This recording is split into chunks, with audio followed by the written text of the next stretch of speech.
You've probably wondered why, and you see this on Amazon all the time, or looking at the bestseller list, why some books climb the charts while others stall. There's a lot of different ways you can approach figuring that out, trying to figure out what marketing tactics and what these authors are doing. And the secret really isn't just ads or clever marketing. I'm beginning to see more and more it's the reviews. Reviews are incredible. They can be leveraged for so many things.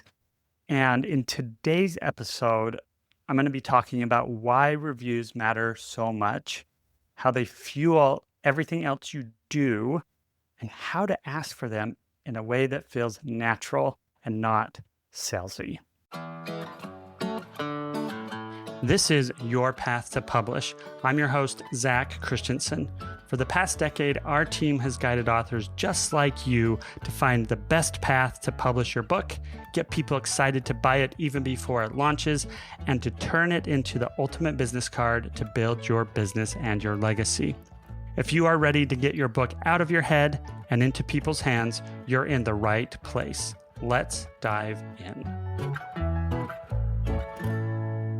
I want to welcome you back to Your Path to Book Publishing. And for those who don't know me, I'm Zach Christensen, the co-founder and CEO of Juxtabook. And today we're diving into a topic I'm really excited about to go through.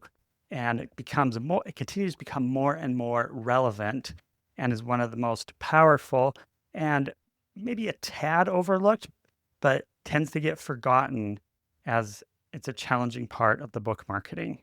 And that is reviews. As we go through this episode, I want you to know exactly why reviews are essential to your long-term strategy, how they fit into the bigger picture of your book's visibility, and 3 simple steps that you can take this week to start getting more of them, whether your book's in pre-order or it's already launched and going. In the past, I've worked with authors and been a part of book campaigns at previous jobs where I've worked with authors and companies who've invested heavily in ads, different marketing strategies, bulk book sales, sending out kits. And at the same time, all these are great, but it's still struggled. Their book has still struggled to see the results that they and myself have desired. One thing that I've learned as I've continually learned about the longevity of books and authors who keep going and keep marketing, keep pushing, is that building a steady base of reviews can really change everything you're doing and really can help fuel and keep your book growing steadily over time. One example of this that I've seen is that Amazon ads have shifted a bit in the way when they run them, the timing, but having reviews that continually come in helps your ads perform better. It helps naturally for your ranking to increase because you're getting reviews, and then it's further fueled by Amazon ads. Here's some tangible things you can walk away with of why reviews matter. First is credibility and trust. Readers trust other readers more than they trust you, especially if they don't know you. A single honest review often carries more weight than the best marketing copy.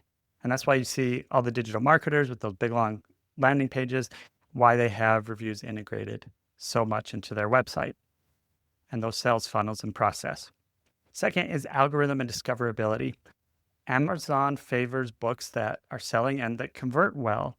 Reviews boost those conversion rates. It's another touch point where someone can make a decision to purchase your book versus someone else's. And so that means better placement in search results and potentially showing up more often in the customer's also bought recommendations. And then finally, fuel for ads. I've touched on this a bit already, but ads get traffic to your page. Reviews close that deal.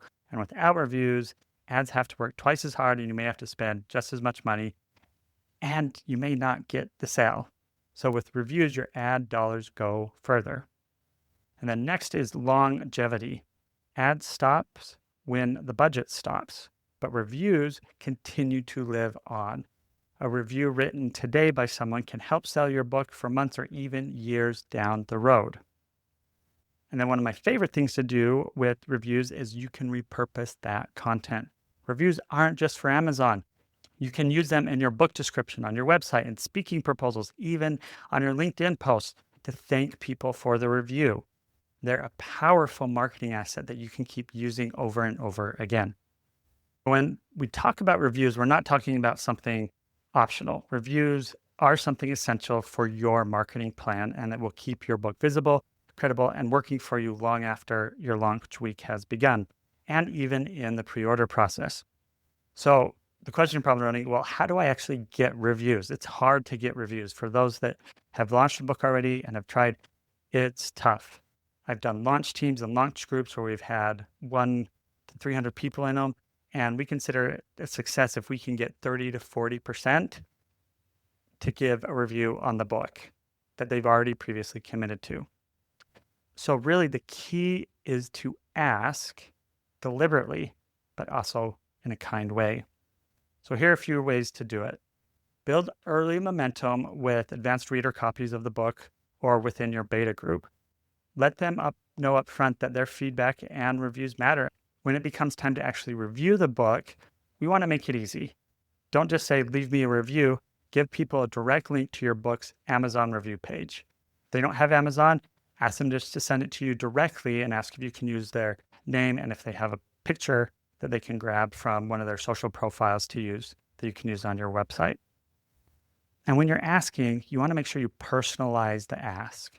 Instead of blasting out a generic message, say something like, I'd love your honest feedback. It helps others know if this book is right for them. And then tailor that to the person that you're reaching out to. Now, as people are reading through your book that you don't know, you want to plant seeds inside the book for reviews. At the end of your book, include a short note asking readers to leave a review if they found it helpful.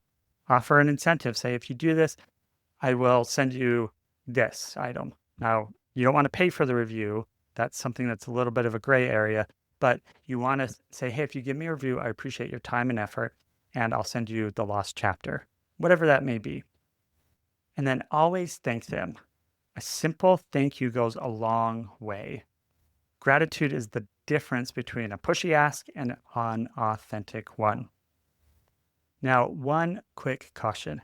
Don't offer incentives for 5-star reviews. Amazon watches for that, and it can backfire.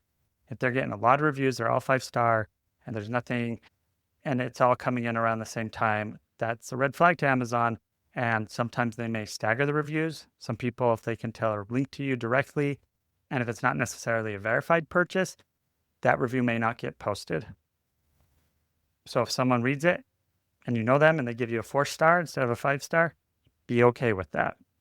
Now, as you repurpose the reviews, you can take a short quote from a review and use it in your book description, add it to your website as a testimonial, use it in your speaking workshop or proposals to show real reader impact, or even post it on LinkedIn to build professional credibility.